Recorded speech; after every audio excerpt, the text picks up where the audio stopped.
이어서 지구촌 개벽 소식입니다. 유럽연합의 양대 경제대국인 독일과 프랑스가 동시에 정치적 위기에 직면하며 국가 리더십에 큰 공백이 생기고 있습니다. 두 나라 모두 행정부 붕괴 상황을 겪고 있어 파장이 커지고 있습니다.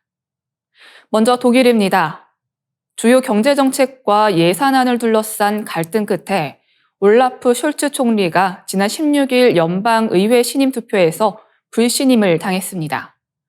2025년 2월로 예정된 조기 총선에서 숄츠 총리와 소속 정당인 사회민주당의 낮은 지지율로 인해 정치적 생존이 어려울 것으로 보입니다. 프랑스 상황도 만만치 않습니다. 내년 예산안을 둘러싸고 극심한 정치적 갈등 끝에 지난 4일 의회가 불신임안을 통과시켰습니다.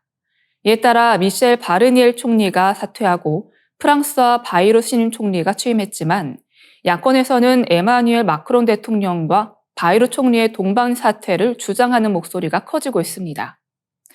이 같은 정치 위기의 배경에는 경제난과 구구 정당의 급부상이 자리하고 있습니다. 독일의 올해 GDP 성장률은 마이너스 0.1%로 2년 연속 마이너스 성장이 예상되며 자동차 산업 부진과 수출 둔화가 뼈아픈 타격을 주고 있습니다. 프랑스는 재정 적자가 GDP의 6%에 달해 유럽연합 기준을 크게 초과한 상황입니다. 한편 독일의 극우 정당인 독일대한당과 프랑스의 극우 국민연합이 기성정치에 대한 불만을 등에 업고 빠르게 지지세를 확장하고 있어 정치권의 협치는 더욱 어려워지고 있습니다. 이러한 독일과 프랑스의 혼란은 유럽연합 전체에 큰 악재로 작용할 것으로 보입니다. 뉴욕타임즈는 EU가 트럼프 당선인의 재집권과 우크라이나 전쟁 장기화에 대응해야 할 중요한 시점에 독일과 프랑스의 리더십 공백이 유럽의 위기를 심화시킬 수 있다고 진단했습니다. 유럽연합의 중심축이 흔들리고 있는 가운데 향후 양국의 정치적 행보와 경제 회복 방안에 국제사회의 이목이 집중되고 있습니다. 다음 뉴스입니다. 부자 세습을 통해 시리아를 장기 독재해온 바샤르 알 아사드 대통령이 권좌에서 물러난 뒤 처음으로 공식 입장을 내놨습니다. 러시아로 망명한 아사드 대통령은 자신은 시리아를 떠날 계획이 없었으며 러시아가 대피를 요청해 어쩔 수 없이 이동했다고 주장했습니다. 아사드 대통령은 12월 16일 시리아 대통령실 공식 텔레그램 계정을 통해 성명을 발표했습니다. 그는 시리아를 떠난 것은 계획된 일이 아니며 일부 주장처럼 전투 막판에 벌어진 일도 아니다라며 자신의 의사와 무관하게 상황이 전개됐다고 강조했습니다. 이어 지난 8일 이른 아침까지 다마스쿠스에 남아 직무를 수행하다가 테러리스트들이 침투해 라타키아로 이동했다며 흐메이민 기지 역시 드론 공격을 받자 러시아 측이 그날 저녁 즉각 대피할 것을 요청했다고 해명했습니다. 아사드 대통령은 다마스쿠스가 함락된 뒤 모든 국가기관이 마비됐지만 나는 한순간도 피난을 고려하지 않았다며 끝까지 시리아를 지키려 했다고 주장했습니다. 아사드는 쿠데타로 권력을 잡아 1971년부터 2000년까지 대통령직을 유지했던 하페즈 알 아사드의 아들로 부친의 사망 이후 권력을 승계해 시리아를 통치해왔습니다.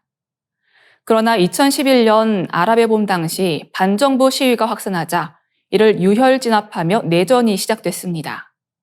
이후 러시아와 이란의 군사적 지원으로 정권을 유지했으나 최근 우크라이나 전쟁과 가자 지구 분쟁으로 후원 세력이 약화되자 반군이 공세를 강화했고 결국 11월 27일 기습 공격을 시작으로 11일 만에 아사드 정권은 붕괴했습니다.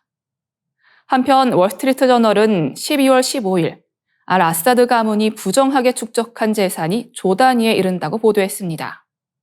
매체에 따르면 알 아사드 일가의 해외 은닉 재산은 최대 17조 원에 달하는 것으로 추정되며 이는 서방의 경제 제재와 내전 속에서 축적된 것으로 보입니다.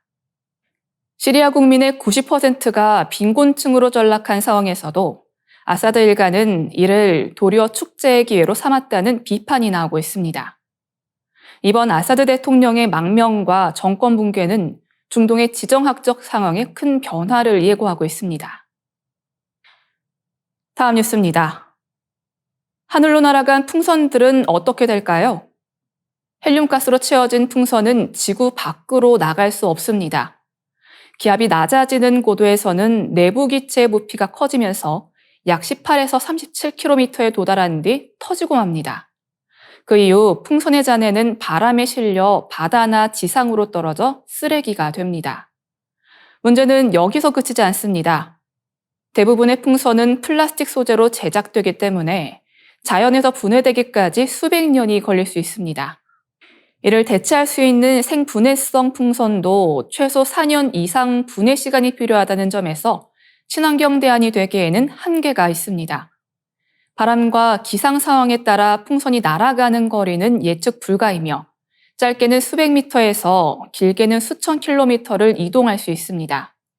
대표적인 사례로 2017년 울산 동구에서 날린 해돋이 기념 풍선이 약 450km 떨어진 일본 가가와현 미토요시에서 발견된 일이 있었습니다.